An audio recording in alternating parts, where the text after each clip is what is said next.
in this video, we're going to be breaking down the best characters that you can play in low elo. Whether you're an iron, gold, diamond, or anywhere in between, these are the best agents that are going to get you the leg up on your competition, and you can solo carry uncoordinated teams and climb to the highest ranks of play. Now keep in mind, there are many reasons why a character can be worse or better in lower elo compared to higher elo, including things like meta, skill, floor, and ceiling, concepts we'll talk about in a bit, and overall teamwork and cohesion, which happens less in the low elos of play.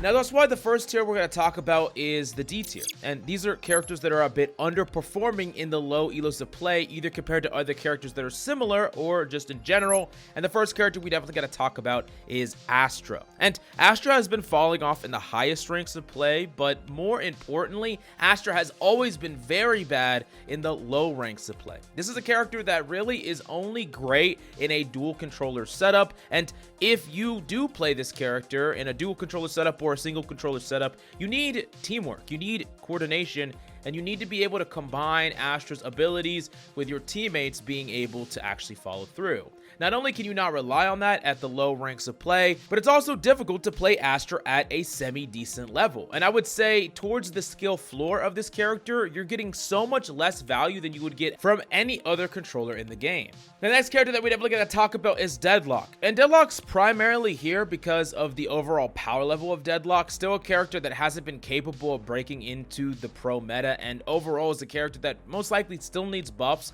or further changes to make the character viable. Now, if you're really great at this character, I think you could push them past the D tier and get a lot more value, but you're gonna have to work so much harder with Deadlock than any other freaking sentinel in the game. And especially when we talk about Cypher or Killjoy, Deadlock is going to be such a harder time trying to climb to the higher ranks of play from the lower tiers of play, and definitely not our recommendation unless you're really keen to the character.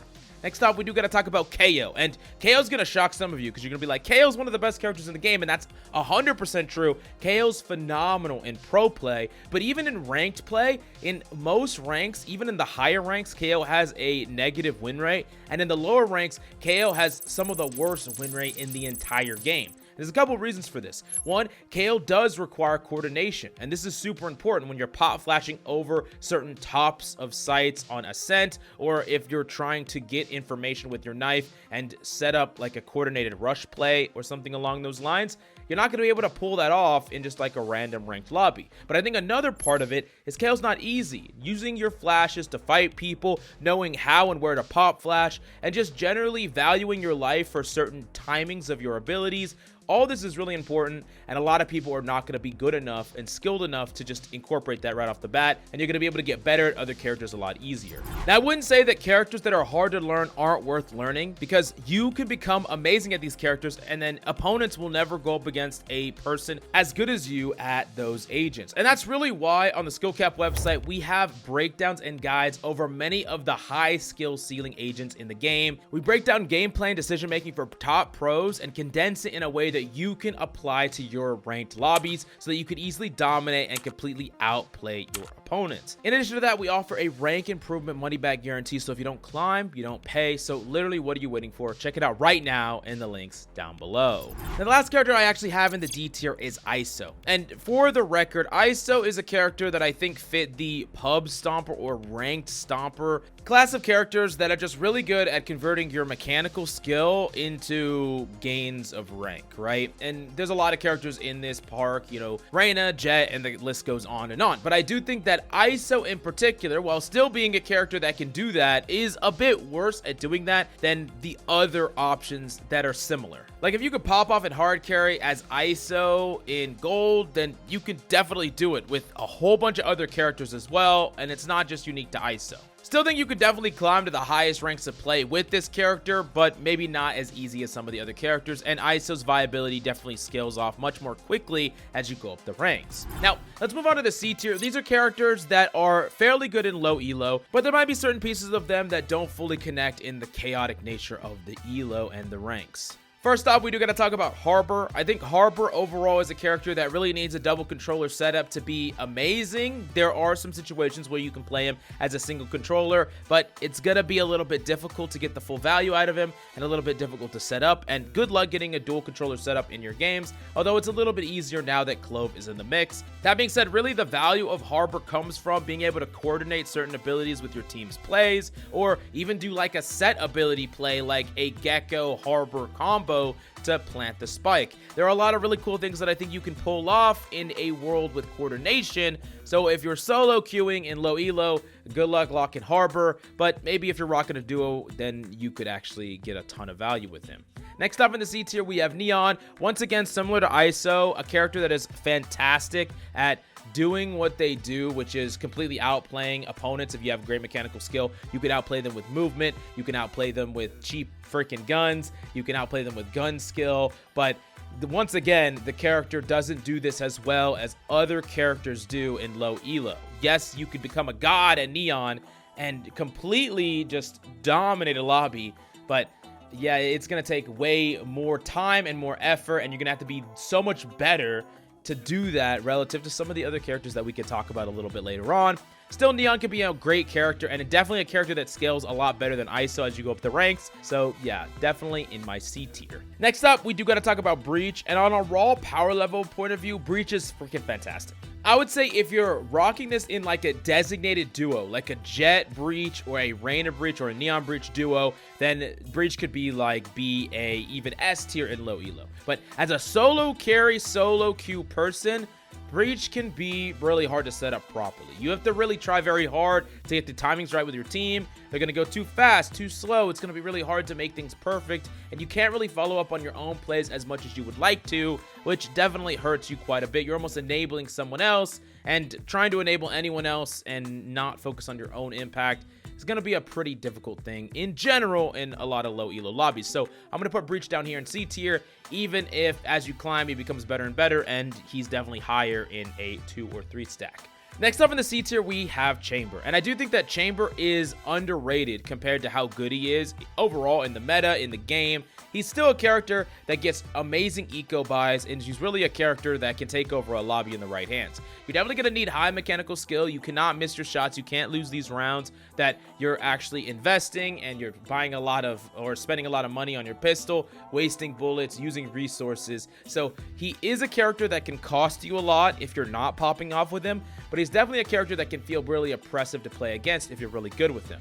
I would say that once again, similar to Neon and ISO, I think there's other characters that are in a similar category to him that get easier value. If you're talking about the frag out high kill category, there's other duelists and characters that can do that. And if you're talking about the sentinel category, Cypher and Killjoy just get so much easier value that it's hard to recommend Chamber relative to them, even if I think the character is actually pretty good. Now, last up in the C tier, I definitely got to talk about Yoru. And Yoru's a tricky one because really in low elo, he has like some of the worst win rate. It's so freaking low. And if you might be saying, wow, if Yoru has such a low win rate in low elo and the lower you go, the worse it gets, then why would you suggest him at all? And the reason is because it is linear like that. And once you get to the high elo, you start to get higher win rate and higher win rate until he has some of the highest win rate at the highest ranks of play. And I think that it's important to invest a lot of time in a character like this if you want this to be your main. This is not a character that you wait until you're in high elo and then pick up, right? You're just going to throw and you're not going to be good at. This is a character that takes time to grind. And if you're okay with that, if you're okay with, if I'm bad at this character, I'm not going to climb, but if I get great at this character, I will, then this is the perfect character for you. Definitely a character that I think really challenges people to learn a lot about the game and be mechanically correct at the same time. Not the easiest path, but maybe one of the more fun options in my personal opinion, but everyone got one of those. The next up, we do got to talk about B tier. These are characters that are definitely upping the game, and they either have high win rate or they have the means to have a lot of impact, even with the nature of the elo and the nature of all the ranks underneath the ascendant rank. First off, we do got to talk about Gecko. Gecko has just been a big winner recently, really strong character, and you just get to do a lot with this character that I think is really strong, especially his flashes are some of the most oppressive things. People can't turn on them. You're going to get a lot of free kills with them. Gecko is a character that can just get so much easy value against opponents that don't react good enough and fast enough to him. and you're going to be able to rotate, get your abilities back a lot of the time. People aren't tracking your abilities well enough. There's a lot to this character that I think is really, really good. A nice ultimate, really nice abilities. He's kind of like the full package right now, and I definitely recommend him right now in pretty much any elo. Now, Sage is one that you might be wondering why I have Sage slapped in the B tier, and the reason is Sage has a really high win rate. Not the most recent patch, but not that long ago, we did get some inside statistics from Riot, and they did say that Sage has some of the highest win rates in the top 5% of every character in the game. And this is actually more true in the lower elos. And you might be confused by this, but this is what I'll tell you. What happens the most, especially as you talk about the ranks as you go down in strategy, is things get more simple. There's less baiting abilities, there's less rotation, there's a strategy, and there's more simplified things, because when you try to make things too complex, like, oh, we're gonna push here and bait and then rotate, and then we're gonna bait and rotate back, like doing all these things, too many people mess up the process of those things. Some people won't rotate, some people will linger too long and die, some people will die mid-rotate, and the opponents are acting in unpredictable ways, so these strategies stop working nearly as much. So everything becomes simplified, right? People rush, and that's about it. It's very simple. And if you can mess up the simplified game plan, you're going to have such a high impact. And there's very few characters that are better at stopping a rush than Sage. Slows and walls combined just completely bring a push to a dead halt. And Sage is just so good at that. Plus, Resurrect, I think, is just such a consistently powerful ultimate that is hard to not win rounds off of. Combine that with the heal.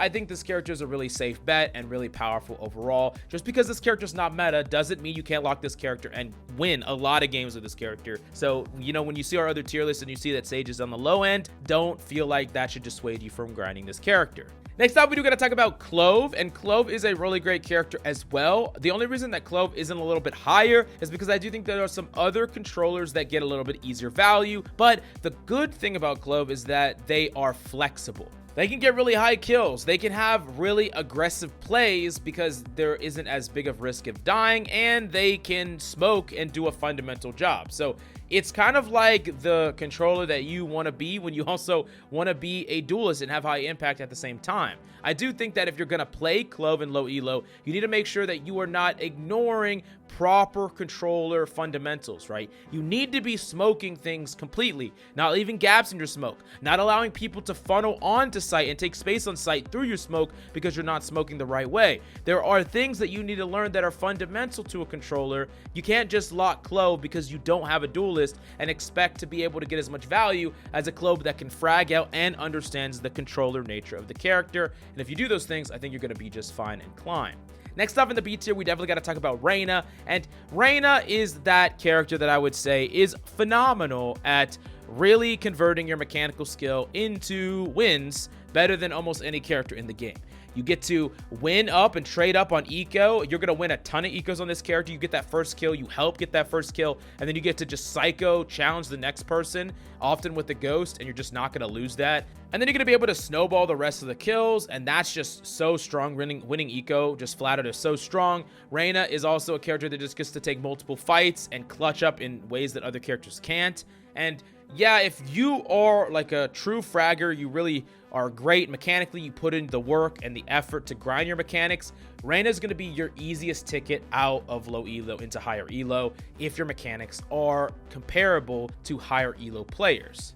Last up in the B tier, we definitely got to talk about Brimstone, and Brimstone is just super underrated, really high win rate overall, and one of the most consistent characters in the entire game. Good at stopping pushes, good at stopping overall just full rushes, can really force an opponent to move in the way you want to. With your orbital strike to deny diffuses and plants, and with lineups, there's so many ways that you can just win a round without actually being forced to fight people with your gunplay. And that's just great for consistency. I think this character is a really great character to learn, really great character to flex to, and overall a character I would recommend. The next up, we do got to talk about the A tier. And the first character I got to talk about in the A tier is definitely Fade. And I'm putting Fade quite a bit higher in the low elo tier list than I would in the high elo one, because while this character has fallen off a bit in the higher tiers of play and pro play, Fade is phenomenal in the low tiers of play, specifically because of Prowler being able to force an opponent off of angles, punish enemies for pushing up in a close range spot. Your ultimate's really consistent and reliable. So is your eye. It does a really good dart impression. And really, this character is strong and stronger than people give her credit for, and I would definitely suggest blocking this character in your games. She's definitely strong. Next up, we do got to talk about Skye, and even though Skye has gotten nerfed basically to oblivion, she's still a very good all-rounder, capable of gathering information, flashing enemies, setting up your team, healing your team, amazing ultimate. There's just so much that this character does that regardless of what kind of team you have, I think you bring up the entire level of your team by a fair margin just by playing this character well, and definitely a character that is worth the time and effort it's going to take you to master them.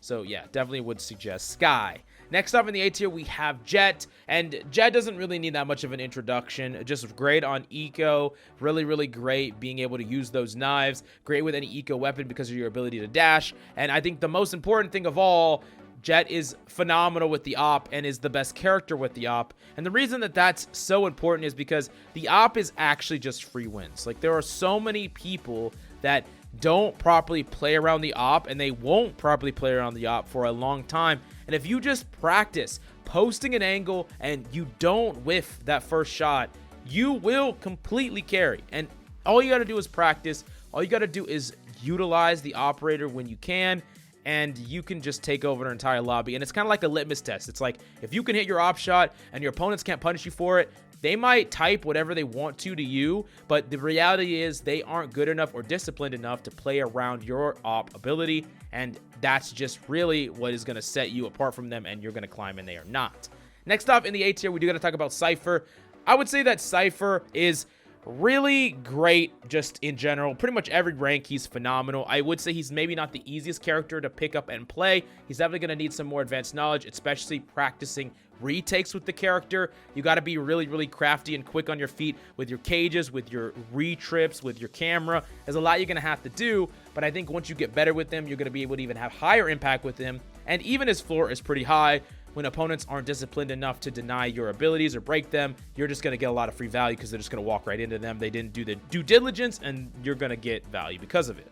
Next up in the A tier, we do got to talk about Viper, and Viper is one of the best stallers in the game, 100% essential for a lot of maps, and you really just need Viper to be played on these maps, so you're giving yourself a huge disadvantage. And with lineups and other things to this character, brings a lot of intrinsic value if you know how to do these lineups. Really, I think this character is fantastic, really strong, and that's true for low, high rank, and anything in between. But let's move on to the S tier characters. These are just so great to play in most ranks, and especially low elo. And the first character might surprise you. It's Phoenix. And I say this a lot, but I want to make it clear. Phoenix is a character that is the jack of all trades. He's the character that doesn't need his team if he wants to deny line of sight, clear angles, and take space on sight all by himself. He can clear cubbies with his molly. He can wall off certain sections of the point, and he can flash other areas, which means he can isolate the angles all by himself and brute force his way onto sight without anything else. He doesn't need an initiator. He doesn't need a duelist. He doesn't need a controller. He can do it all. And there are very few characters that have that luxury to not rely on other people. And I'm not saying that it's going to be the most optimal, but I'm saying it's possible. And just the feasibility of it means that Phoenix gets to do things that other characters just can't do. And that alone would already put him pretty high up. But I think what really pushes him over the edge is the fact that you can farm ultimate orbs and farm a very powerful information and entry ability that is just so great, and you can just do that over and over again. And if you start popping off of this character, you're just going to snowball that. I really cannot express how great Phoenix is. Definitely a character that I would suggest to anybody that wants to be very aggressive and doesn't really want to have to rely on their team. Next off is Sova. For many of the same reasons that he's good in high elo, he's just such a reliable character. Even if you're not phenomenal with him, you're still going to be able to get a lot of value, and he's going to scale relative to your ability and your knowledge. Learn all you can, and as you learn and get better, you're going to get more and more impact. And he's a really rewarding character to play and learn, capable of carrying games all by himself. Definitely one I would recommend. Killjoy, for many of the reasons we talked about Cypher, but I would say even a bit easier to get value with in low elo. People just don't play around your abilities well enough. Oftentimes as Killjoy, you're going to get a couple of free rounds just because opponents do the wrong thing into you. You're not doing anything amazing. You're just doing your setup, and they rush like the lane against you, they don't pay attention to the turret, or they just ignore you and leave, and then your team can kind of heavily stack the other site. Killjoy's the character that's going to get you a lot of automatic or intrinsic value, and probably the highest out of anyone in the game. I would definitely recommend her. Next off is Raze. I will keep recommending Raze to the end of time. Probably the best ranked character, period. Just really, really great at applying pressure to all this utility, entering onto site, having consistent impact, great mobility to outplay people. And yeah, you're not going to get a lot of that value automatically, but you're going to get so much value even without being amazing at this character that you can climb. And the better and better you get, the more and more value you do get as well. I would definitely put Raze in the S tier. And last up, not necessarily the best character in the game at low tier, but one of the ones that definitely deserve an S tier spot is Omen. And Omen is still the king of the controller role. Specifically, Clove does not combat what Omen can do. Yes, Clove is a bit more flexible in some instances, but Omen is tried, true, and consistent. Capable of lurking still better than any other controller, period. Might be the best lurker in the game. And once again, I talk about how lurks are some of the most impactful things you can do, especially in low elo, where you set up in a spot, you wait for sound giving you information, and you cut off rotations. There is nothing like shooting somebody that doesn't expect you there or doesn't look at you. Like, yeah, I'm not going to shoot at someone that's shooting back at me. I'm going to shoot at someone that is looking in a completely other direction. You get to do that so much with lurks. So strong. Omen's a fantastic character and definitely rounds out our S tier list. But this is our low elo tier list. Definitely let me know if there's any character you think I misplaced and why in the comments down below. And what is your favorite character to climb right now? Tell us your rank and who you're climbing with and having success with right now in the comments down below. Thank you so much. Check out SkillCapped right here to start climbing.